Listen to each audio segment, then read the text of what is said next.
Alright guys, let's get busy talking about phenylcyclidine, also known as PCP. Let's start out by talking about the mechanism of action, which is going to be inhibition of reuptake of three things: dopamine, norepinephrine, and serotonin. So this is a triple threat drug, and I think that the symptoms of this really lend itself to remembering that it affects all three of these neurotransmitters. So the presentation is key for PCP, and it's going to be characterized by high energy erratic behavior. These patients are absolutely crazy. They are really disruptive. They are the nightmare of the ER in terms of causing a huge ruckus. They're going to be really violent. So you're going to think like someone who's throwing things, punching, attacking, absolutely out of control. This is the presentation of a patient with PCP. They're going to be extremely impulsive. So they're just going to be bouncing off the walls, grabbing at things, attacking people, yelling. They are a total monster. They're also going to have symptoms of delirium, so they're not going to be able to realize where they are.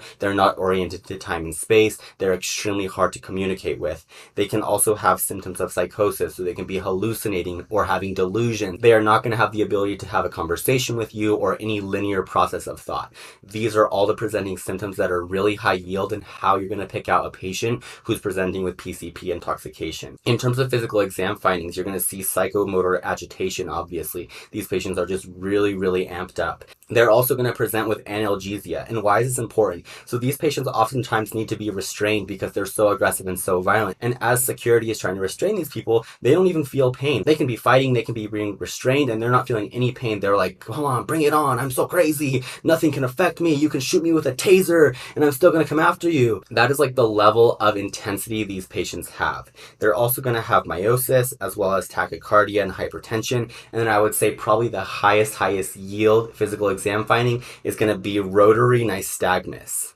And so how does rotary nystagmus differentiate from normal nystagmus? So we can have vertical nystagmus, which is when our pupils move in an up and down fashion, kind of like this, really fast. And then we can also have horizontal nystagmus, which is where our pupils go back and forth really quickly, like side to side. And then we can have rotary nystagmus, which is really classic of patients on PCP. And it kind of is a nystagmus that goes like in a loop back and forth along the bottom of the eye, like back and forth, loop. And so that's characteristic of rotary nystagmus, and that's a physical exam finding that is a dead giveaway for a patient you are suspecting presenting with PCP intoxication.